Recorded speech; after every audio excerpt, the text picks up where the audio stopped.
Na matéria de cooperação internacional, a nosso modo de ver, sempre vemos que existem mecanismos informais e mecanismos formais. Por que eu acho que isso é importante? É muito importante porque, como todos sabemos, as coisas não acontecem, infelizmente, como às vezes a televisão, Hollywood, os filmes mostram, que acontece um crime em poucos segundos, um perito barbudo está atrás de um computador e já tem todas as informações requeridas dentro desse computador, a foto do criminoso, etc, etc. Não acontece assim. Muitos de vocês acho que devem ter passado por esse via crucis, que é fazer um pedido internacional e às vezes aguardar a que esse pedido seja feito em outro país e que posteriormente recebam uma resposta. Às vezes, infelizmente, a resposta não é a que vocês estavam procurando. A resposta é: precisamos de mais informações. Aí, começar de novo, não? Quantas pessoas já passaram por essa situação? Ontem, dois. Tá bom, então 2, estamos bem. Eu acho que devem ter muitos mais, não? Especialmente aqueles que já tiveram a oportunidade de fazer pedidos através do Emelat. É um sistema bastante eficiente em teoria, não? Mas na prática, às vezes, pode demorar. Mas o que eu ressalto? Tem muitos pedidos que estão sendo feitos hoje em dia, inclusive pelo Brasil e muitos outros países, que na hora de receber o pedido, nosso pessoal da autoridade central em Washington, eles determinam que esse pedido poderia ter sido feito de uma forma informal, polícia a polícia, não? A agência investigativa ou até o juizado diretamente junto com o FBI e não necessariamente através de um mecanismo formal. Então, eu vou falar disso um segundinho agora. Bom, contatos, mecanismos informais. O primeiro e fundamental, eu acho, esse contato entre as polícias internacionais. Esse contato entre o FBI, representado por nós na embaixada, junto com as polícias brasileiras, ou pode ser OAS, a Serviço Secreto, DEA, a polícia alemã, a polícia italiana, etc, etc. Esse contato informal no qual uma agência de investigação aqui no Brasil, ou inclusive um promotor, procurador, um juiz, pode fazer um pedido direto para esse representante de uma polícia internacional e tentar de obter essas informações.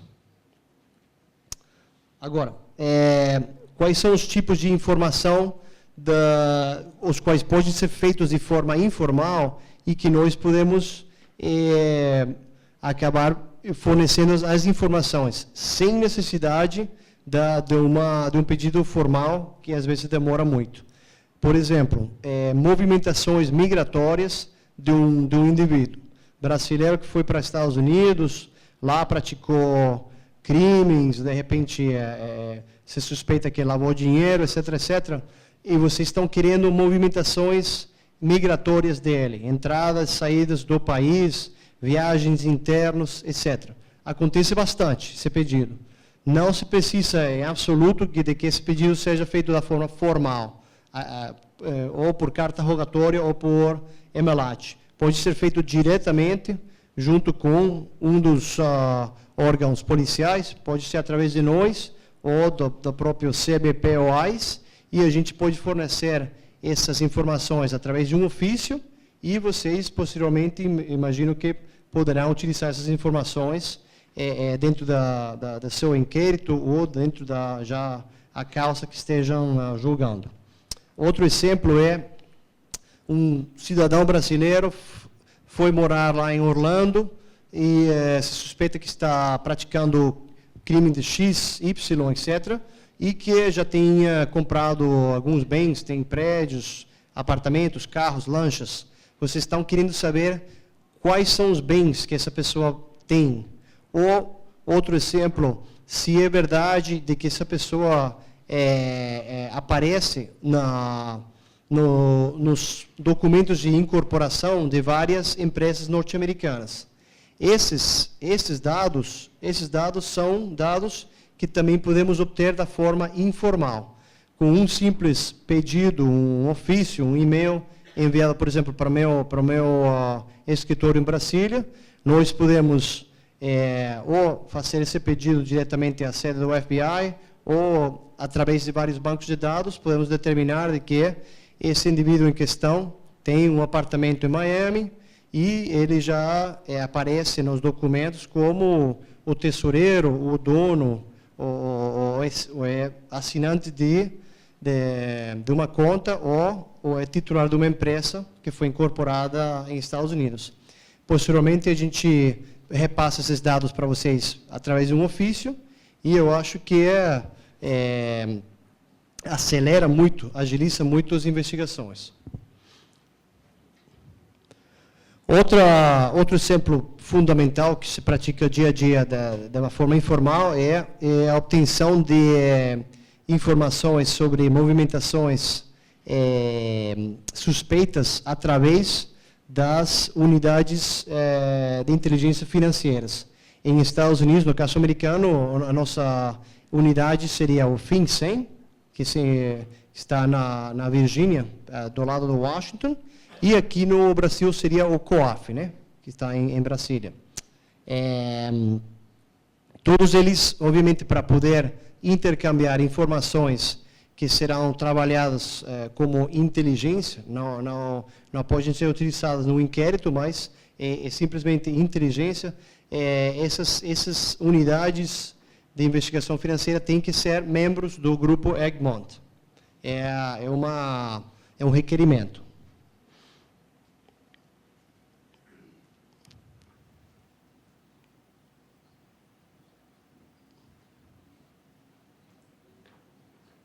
Agora, mecanismos formais de cooperação. Em termos gerais, o primordial no que diz respeito à relação bilateral entre os Estados Unidos e o Brasil, o primordial nesse momento é o EMELAT.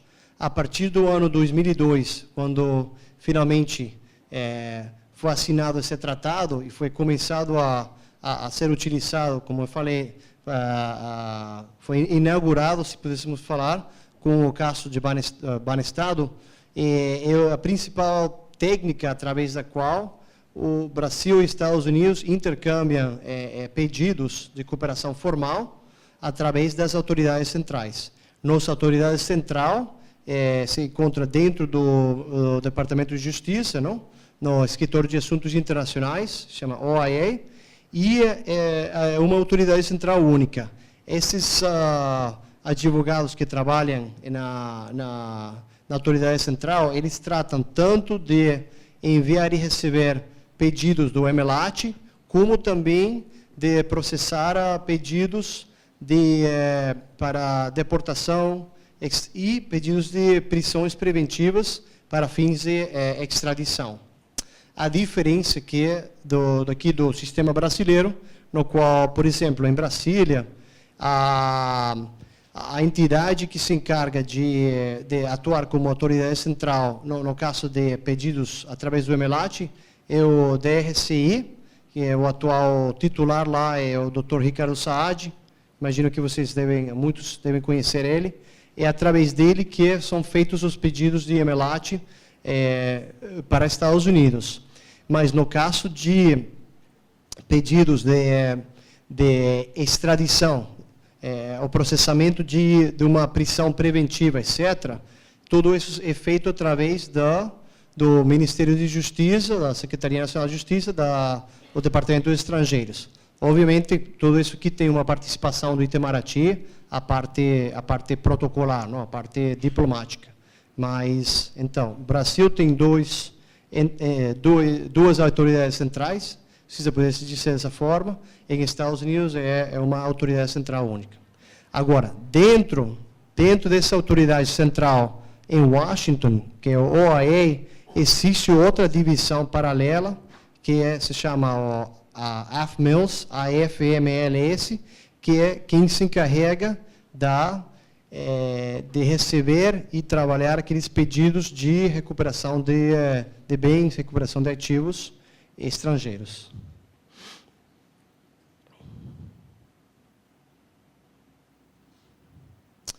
Outros pedidos, dos quais não vou falar agora, eu acho que vocês devem conhecer até bem melhor do que eu, são aqueles pedidos que baseados em convenções, não? Países que foram assinantes de várias convenções, como a Convenção de Viena, Palermo, etc., etc.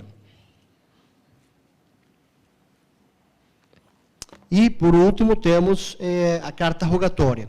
A carta rogatória ainda se utiliza muito, especialmente em casos nos quais não existe um tratado em vigência, como o MLAT, entre os dois países. Mas eu sei que, no caso norte-americano, como existe um MLAT com o Brasil, nossos procuradores lá no Departamento de Justiça sempre preferem que o pedido seja feito ou de forma informal, se se pode, dessa forma, ou através do MLAT, e não utilizando a carta rogatória. Agora, outra dica, assim, de forma muito geral, de como determinar se um pedido pode ir pela via informal ou pela via formal, é quase que aplicando ao mesmo critério brasileiro. Qualquer coisa que se precise aqui no Brasil de uma ordem judicial para uma quebra de sigilo, é quase idêntico no caso dos Estados Unidos. Os dois exemplos fundamentais são quebra do sigilo bancário. No Brasil, obviamente, vai ter que a polícia vai ter que ir até um juiz para pegar uma ordem judicial para quebrar o sigilo dessas contas bancárias. Em Estados Unidos, igual. Esse pedido vai ter que ir pelo MLAT. E, no caso de quebra de sigilo também de cartões de créditos, muito obrigado, cartões de crédito ou de contas telefônicas, não, movimentação de contas telefônicas, ligações entrando e saindo. Hoje em dia, especialmente falando dessa questão de crimes cibernéticos, quando vocês estão com uma investigação que envolve servidores no exterior, especialmente um servidor Hotmail, Yahoo, etc., dentro dos Estados Unidos, ou contas de e-mail de pessoas no exterior, esse pedido especificamente que trata sobre a quebra do sigilo dessa conta tem que ser feita com uma ordem judicial. Então, esse tem que ir através do MLAT. Mas aqueles outros exemplos, como eu falei, como movimentação migratória, bens, ou outras coisas, pode ser da forma informal.